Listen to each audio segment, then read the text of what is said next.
tomber. On teste 2 ou 3 prompts, ça marche pas trop, du coup on abandonne. Pourtant c'est la fenêtre d'entrée vers le futur et tu te dois absolument de le maîtriser. Dans cette vidéo, on va tout parcourir sur ChatGPT. Les bases, la science du prompting, la méthode TOT, la personnalisation, comment apprendre avec ChatGPT, l'utiliser pour résoudre des problèmes, brainstormer, gagner du temps, découvrir les plugins et l'automatisation dans la formation gratuite la plus complète jamais publiée sur YouTube. Tu regardes la formation ultime de ChatGPT, bienvenue.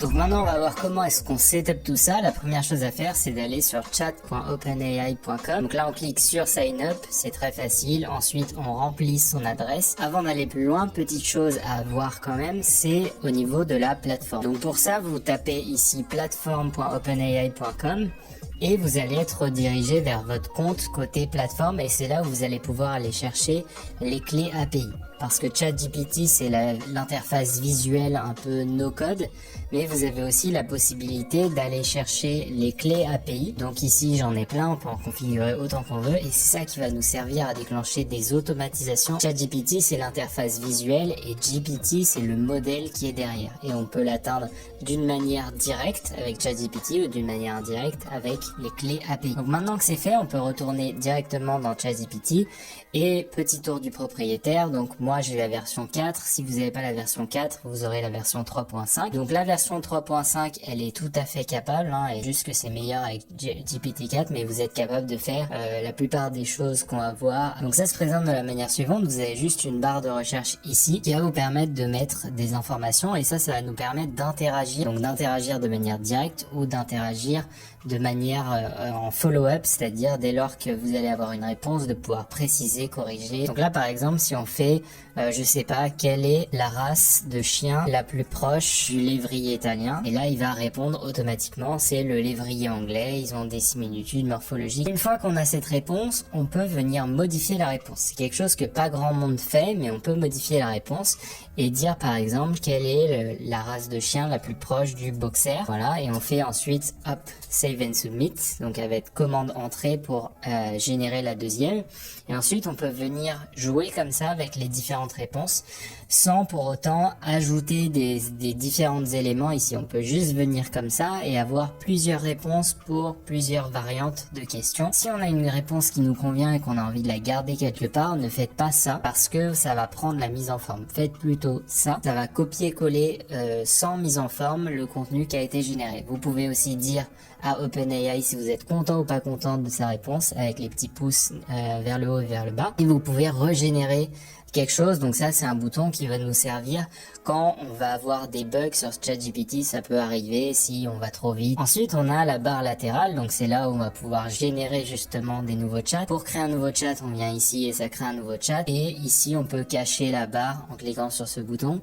Ensuite ici c'est là où vous allez définir votre plan, donc moi j'ai ChatGPT mais si vous n'avez pas c'est là où vous allez pouvoir souscrire. Ensuite vous avez les custom instructions, donc ça on reviendra dessus plus tard, mais c'est une sorte de prompt qui est méta, c'est-à-dire qui est pour toutes vos conversations avec ChatGPT. C'est des prompts que vous allez pouvoir réutiliser dans chacun des chats et qui vont venir par-dessus les requêtes que vous allez faire à ChatGPT. Donc ça c'est très utile, mais vous inquiétez pas, on reviendra dessus plus tard.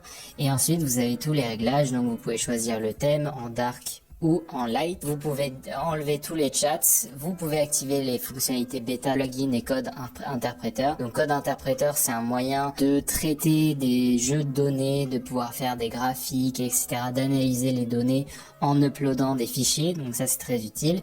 Plugin ça vous permet d'interagir avec le monde extérieur et d'autres outils. Et ensuite data control, c'est là où vous allez pouvoir gérer les liens partagés, je vais vous montrer comment on fait ça, et exporter les données ou supprimer votre compte et sauvegarder l'historique de chat. Donc une fois qu'on a ça, on peut partager également un chat. On vient ici, on clique là et on peut partager le chat et automatiquement on peut aller le partager à quelqu'un. On peut renommer un chat pour bien s'y retrouver. Donc là par exemple je vais mettre chien 001 pour me rappeler. Je peux supprimer un chat et voilà. Donc ça c'est pour les choses de base. Et ici si on a GPT-4 on peut activer le code interpréteur ici on a une nouvelle fonctionnalité pour uploader des données, chose qui n'existe pas sur les autres. Et avec plugin on peut définir des plugins. Donc pour ça il y a un plugin store avec tout un tas de plugins. plugins. On reviendra dessus plus tard, mais on peut installer tous ces plugins pour justement faire plein de choses à partir de ChatGPT, donc comme communiquer avec un Docs par exemple, mais il y en a plein d'autres. Donc voilà, c'est fini pour ce petit tour sur... Alors maintenant, qu'est-ce qu'un prompt? Un prompt, c'est tout simplement ce qu'on va mettre dans la barre de recherche pour converser avec ChatGPT. Donc ça peut être un prompt direct pour lancer une discussion et ça peut être un prompt de follow-up pour continuer une discussion. Donc c'est un moyen de commencer ou de continuer une interaction avec ChatGPT en lui donnant plus de contexte, en le corrigeant, etc. Donc on peut utiliser ChatGPT pour lui demander une correction. Ici, je lui ai demandé de corriger une phrase en portugais. Donc là, il va analyser la phrase et ensuite la corriger. On peut aussi lui demander de brainstormer sur certaines choses. Donc là, je lui ai demandé 10 noms de vidéos YouTube, donc pour cette vidéo virale sur une formation de ChatGPT. Donc là, il me les génère. Ensuite, on peut lui demander de résumer un texte. Donc là, je lui ai fait résumer ce qu'est la définition d'une LLM. Ensuite, on peut lui demander d'écrire. Donc là, je lui demande d'écrire un article de blog sur pourquoi est-ce que le no-code est utile pour les entreprises. Je lui fais répondre à des questions. Donc là, quel est l'impact de la L-tyrosine sur la génération de dopamine? Je peux également lui demander de traduire des choses ou une assistance, par exemple, sur un logiciel de montage vidéo. Quand je sais pas faire quelque chose, je vais lui demander qu'il m'explique. On verra ça plus tard dans la vidéo. Mais évidemment, ça, c'est un bon début, mais ça suffit pas à vraiment maîtriser la science des prompts. Donc, comment est-ce qu'on peut maîtriser la science des prompts? La première chose à faire, ça va être de s'intéresser aux segments. Alors maintenant, comment est-ce qu'on va faire pour avoir des bons prompts? En réalité, il n'y a pas vraiment de recette miracle ou de méthode magique. Il va falloir juste arriver à aligner ce qu'on veut avec ces mots. En fait, la capacité d'avoir des bons résultats dans ChatGPT, c'est juste avoir une bonne traduction entre ce qu'on veut extraire de ChatGPT et notre capacité à bien le prompter. Donc la science du bon prompt, elle va d'abord se résumer à donner un maximum de contexte. Dans cet exemple, je fais 2 propositions à ChatGPT, une sans contexte et une avec contexte. Et on voit bien qu'en fait, en fonction de ce que je lui demande, donc si je lui demande quelque chose de générique, par exemple, de me faire une publicité pour un MacBook Pro ou une publicité pour un MacBook Pro à destination des étudiants. Évidemment, si mon but originel était de faire une pub à destination des étudiants, je vais avoir de meilleurs résultats si je le précise. Ça paraît tout bête de dire ça, mais il y a beaucoup de gens qui oublient en fait d'aller loin dans la précision du prompt. On verra plus tard comment est-ce qu'on peut introduire des segments pour les préciser davantage. Le but, c'est de vraiment prendre ChatGPT soit comme un miroir, soit comme un stagiaire, c'est-à-dire qu'il va être aussi bon que ce que vous lui transmettez. Si vous faites des conseils, par exemple, si vous donnez des conseils à un stagiaire et que vous savez mal expliquer, le résultat sera mauvais. Donc c'est à peu près la même chose avec ChatGPT, il faut vraiment réussir à bien communiquer avec lui pour pouvoir avoir ce que vous voulez en retour. Donc c'est pour ça on va éviter tout ce qui est être flou, manquer de contexte, manquer de précision. On va justement essayer d'être précis, sauf quand on a envie qu'il exprime sa créativité, on verra ça plus tard.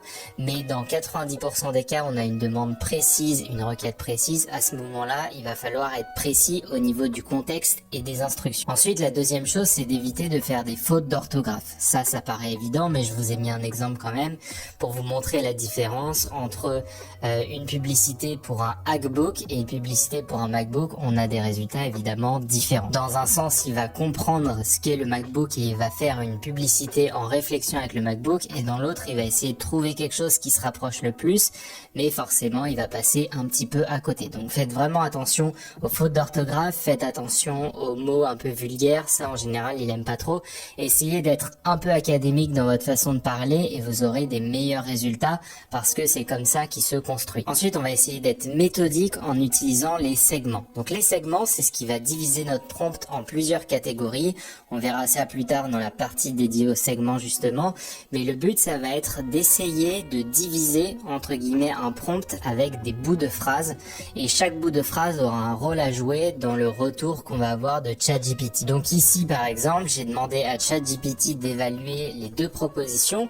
Dans un, j'avais fait un prompt plutôt générique et dans l'autre, j'avais vraiment divisé en segments. Et c'est comme ça que ChatGPT a réussi à me dire que dans la situation 2, en fait, le prompt était beaucoup plus spécifique et du coup, il laissait moins de place à l'interprétation. Et si vous voulez avoir des résultats précis, si vous avez une requête précise, il faut pas laisser de place à l'interprétation parce que c'est là où vous allez avoir des résultats flous qui vont pas convenir à ce que vous voulez. Donc c'est ce qu'il dit à la fin, il n'y a pas de meilleur prompt, mais il y a des meilleurs prompts en fonction de ce que vous voulez obtenir de lui. Évidemment, créer des prompts, c'est pas quelque chose qui s'apprend du jour au lendemain, faut s'entraîner, faut en faire beaucoup. N'hésitez pas vraiment à toujours refaire et surtout à analyser, à le faire analyser vos prompts pour essayer de comprendre lequel fonctionne le mieux avec ChatGPT pour un résultat X ou Y. Si par exemple vous êtes satisfait d'une réponse, pensez à enregistrer le prompt. C'est quelque chose qu'on fait très peu, on le laisse, on l'oublie, etc. Il finit au fond d'un chat, mais essayez de sauvegarder le prompt si vous en êtes satisfait.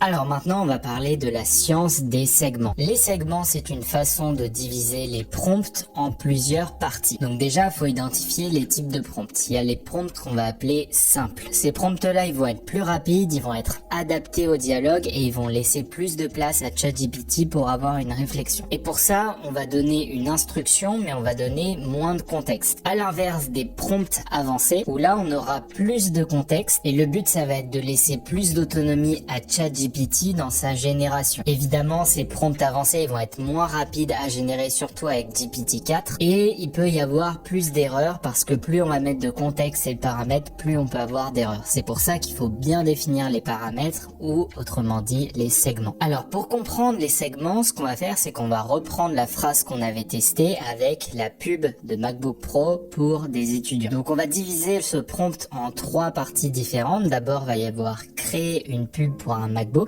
Donc ça va être l'instruction, c'est ce qu'on va demander à ChatGPT de faire. Ensuite, on va dire à destination des étudiants, donc ça c'est le contexte, on va lui donner un peu plus de contexte. Et ensuite, on peut rajouter un 3e segment, par exemple un objectif. Et donc là, on va dire que l'objectif, c'est de pousser notre offre de financement en 12 mois. Une fois qu'on a tout ça, on peut tester et voir ce que ChatGPT nous donne. Voilà, donc là, ChatGPT nous a généré une pub avec les 3 critères qu'on lui a donnés et on voit qu'en fait, il a bien respecté les 3 critères. Si on avait oublié l'un des autres, peut-être qu'il n'aurait pas mentionné, par exemple, l'offre de financement, alors que c'est quelque chose qu'on a envie de pousser. Le réflexe habituel, quand on commence avec ChatGPT, c'est dire créer une pub pour les étudiants. Mais il faut être très spécifique, il faut apporter du contexte, il faut apporter des segments, justement bien les valider pour pouvoir aller plus loin et l'amener vers là où vous voulez l'orienter. Il faut juste savoir une chose, c'est qu'il existe autant de types de segments que vous pouvez en imaginer.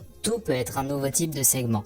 Mais pour vous aider, je vous en ai quand même concocté quelques-uns et justement, on va voir quelques exemples ensemble pour voir comment est-ce qu'on peut les mettre en place. Donc par exemple, imaginons un style. Donc j'ai envie d'écrire quelque chose dans le style de Montesquieu. En somme, ce truc-là, il est incomplet. Parce que si je lui dis d'écrire quelque chose dans le style de Montesquieu, il va écrire ce qu'il veut. Ce qu'il faut, c'est que je lui donne une action à réaliser. Donc une instruction. Et donc là, dans ce cas précis, je vais lui demander d'écrire un article de blog. Et donc ça, c'est un format, c'est un autre segment. Donc écrire un article de blog, c'est le format. Ensuite, il faut justement le contexte. Donc sur quoi est-ce que je vais lui donner un article de blog? Eh bien, le contexte, je vais pouvoir dire par exemple sur l'intelligence artificielle. Et ensuite, je peux rajouter un 3e segment qui va être dans le style de Montesquieu. Et là, je viens de combiner 3 segments différents, une instruction, un contexte et un style. Ensuite, on peut jouer évidemment sur la longueur. Donc par exemple, on peut dire d'écrire un tweet. On peut jouer sur un multiplier, c'est-à-dire qu'on va lui demander de générer 5, 10, 15 idées.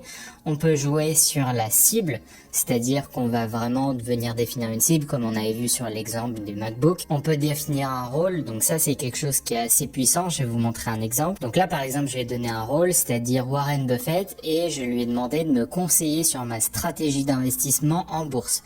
Donc là encore une fois, j'ai une instruction, j'ai un contexte, et je rends ce contexte contexte spécifique en le limitant à la bourse. Ensuite, j'ajoute des choses au contexte. Donc là, ça pourrait par exemple être un chiffre. Je n'ai que 500 € à investir chaque mois. Et ensuite, je rajoute un autre segment justement à ce prompt. Et mon degré de risque est moyen. C'est-à-dire que j'ai pas envie qu'il me donne des conseils. Dans tous les cas, Warren Buffett n'est pas très risqué sur ses investissements, mais j'ai pas envie qu'il me fasse des tentatives d'investissement risqué. Et donc là, ensuite, il répond avec justement 10 principes de Warren Buffett, qui sont les principes que j'ai lu un livre justement sur les stratégies d'investissement de Warren Buffett, et c'est exactement ça. C'est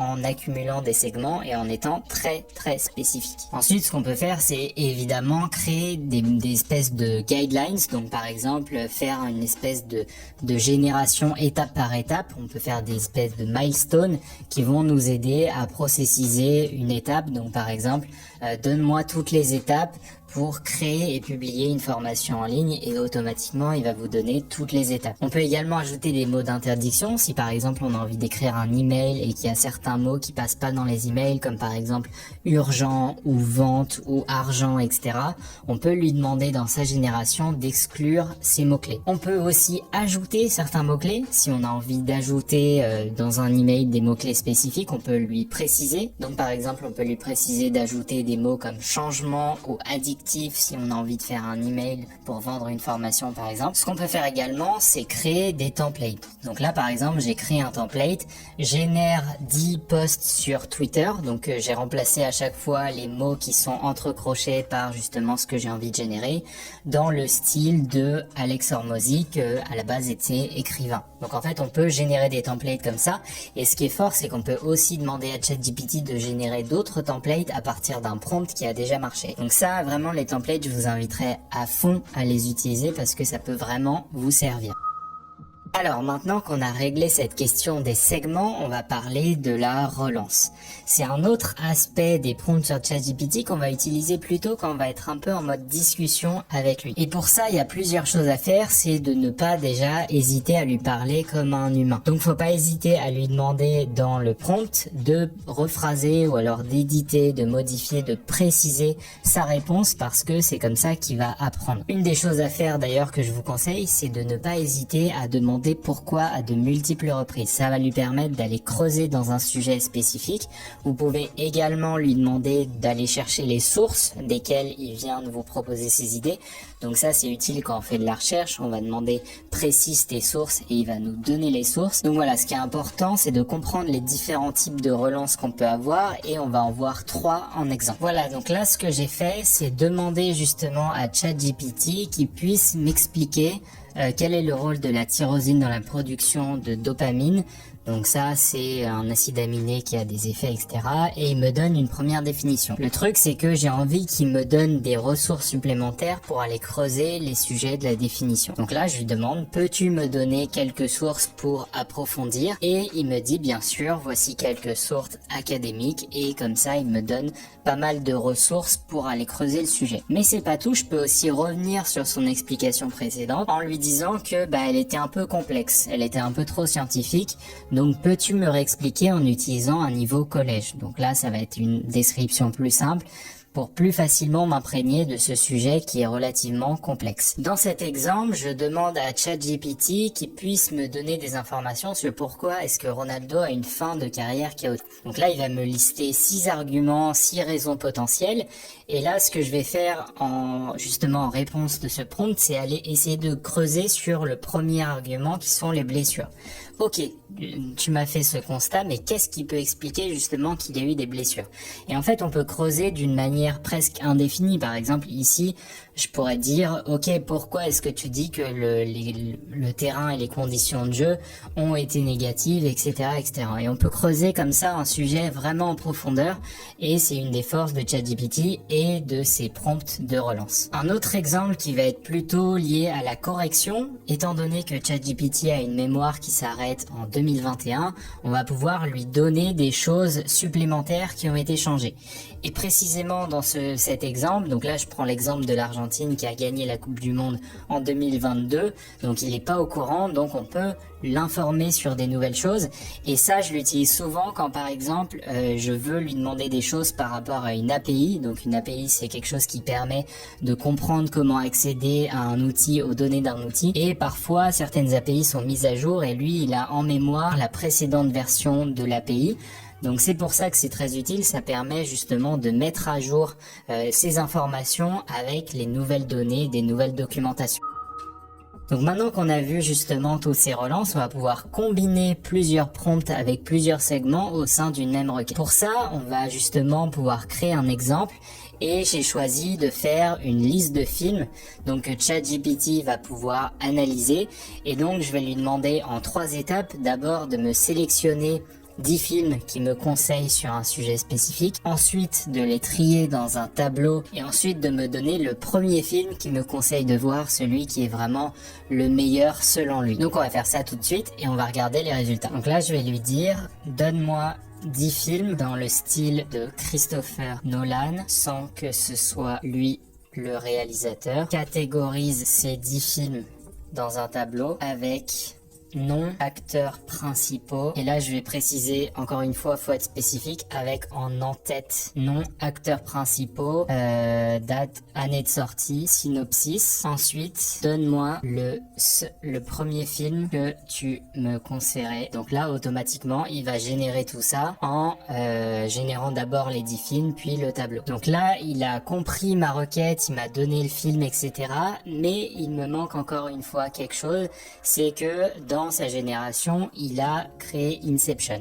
Donc là, ce que je vais lui demander, c'est peut-être que mon prompt n'était pas assez clair. Donc là, je vais mettre dans le style de Christopher Nolan, mais il ne doit pas l'avoir réalisé. Il ne doit pas réaliser. Voilà, on va régénérer le prompt. Donc, quelle est la différence entre régénération du prompt et le fait d'aller en dessous? C'est tout simplement s'il a fait une erreur, on va le régénérer. Ou alors on peut vouloir le corriger tout en voulant gardant le premier. Donc là typiquement ça illustre le problème. Je vais arrêter la génération et je vais lui dire, je vais le corriger. Donc là je vais lui dire Inception a été réalisé par Christopher Nolan. Je t'ai précisé qu'il ne devait pas régénérer. Ok.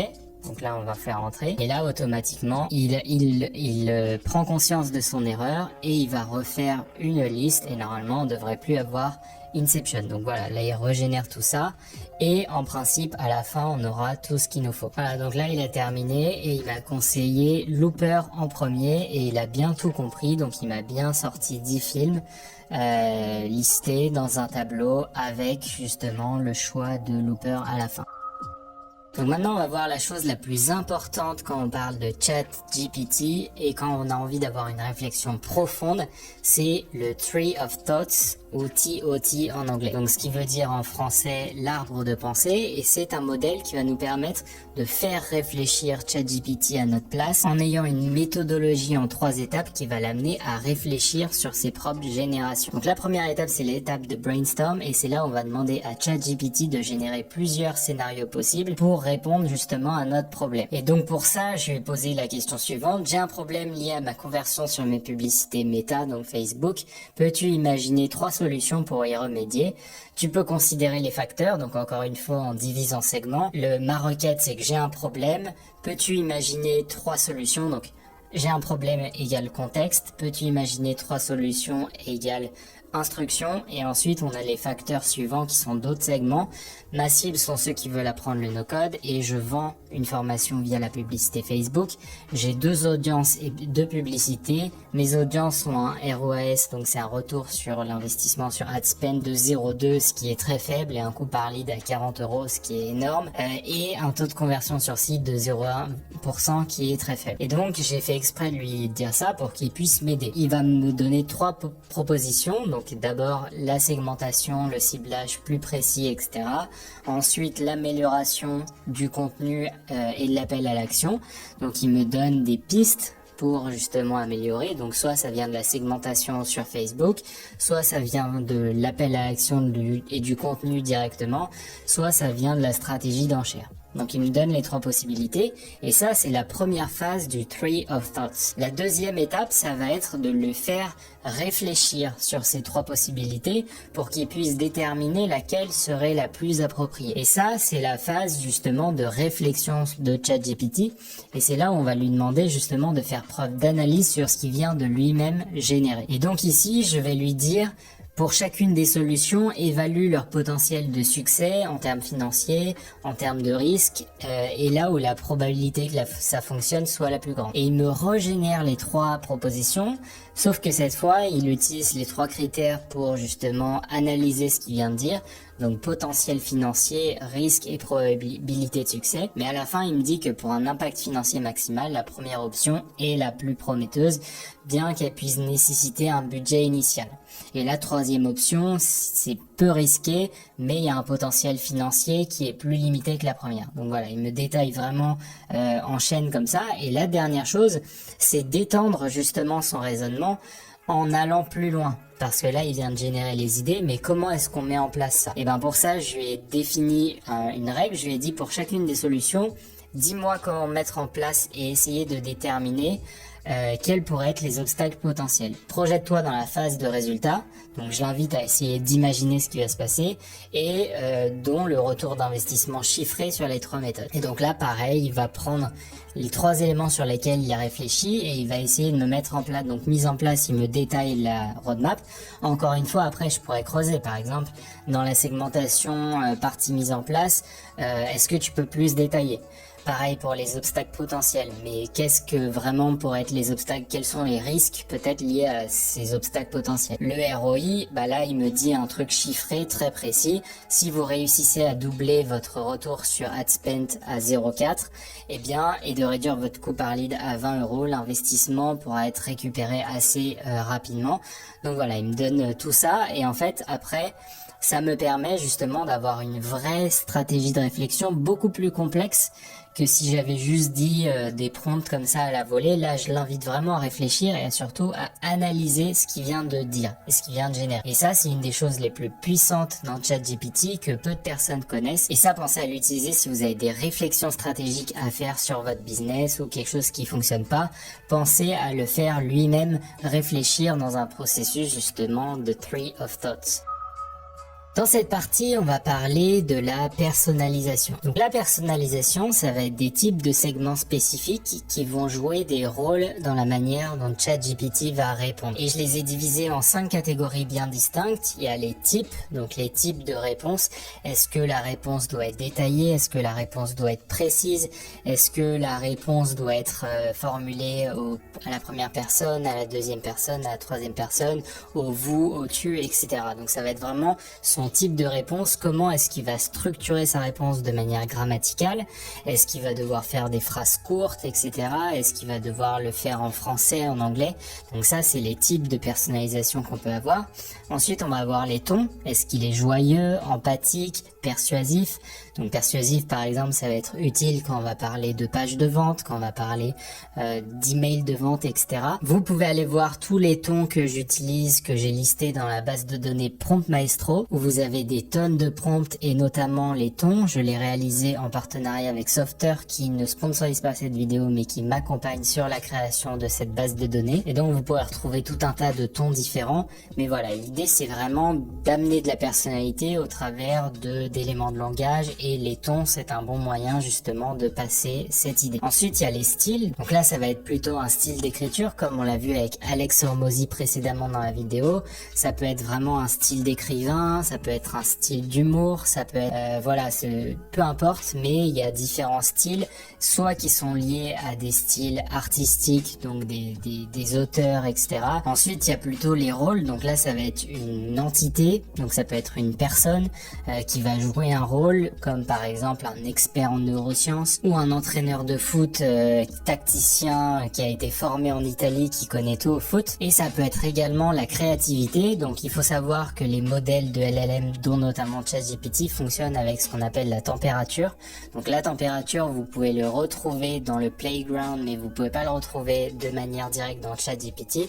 Donc vous pouvez dire basse température pour que ce soit plutôt formel et plutôt académique, et haute température sûr quand vous voudrez titiller un petit peu la créativité de ChatGPT. Donc là, je suis dans ChatGPT et ce que je peux faire, c'est tout simplement venir lui demander de me générer un outline pour une formation que je pourrais faire sur Bubble. Donc ce que je vais faire, c'est que je vais lui dire je vais lui donner son rôle, ensuite je vais lui donner du contexte, je vais lui donner sa tâche et je vais lui donner des segments de précision afin d'affiner un petit peu ma requête. Donc là, si je suis là-dessus, je commence, je vais dire tu es un expert. Je précise le .io pour qu'il sache que je parle de Bubble.io qui a 10 ans de métier sur l'outil. Donc là, je précise son rôle. Ensuite, je vais lui dire sa tâche, donc créer un outline, donc c'est un espèce de sommaire un peu décomposé, le plus large possible, indenté. Donc indenté, ça veut dire qu'il y a des sous-parties, etc.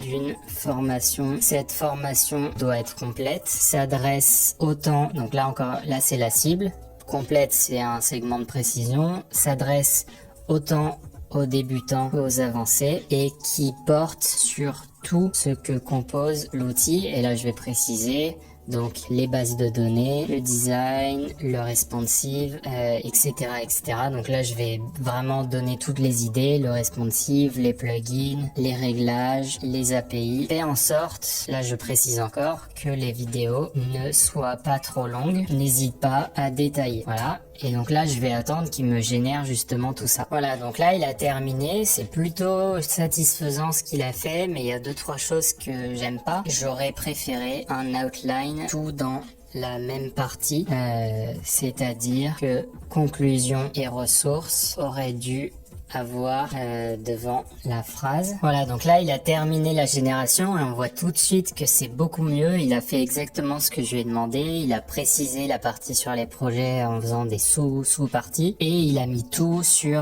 une même outline. Donc il a tout compris et c'est là qu'on voit vraiment la puissance de ChatGPT, mais on va continuer avec la prochaine partie. السلام عليكم.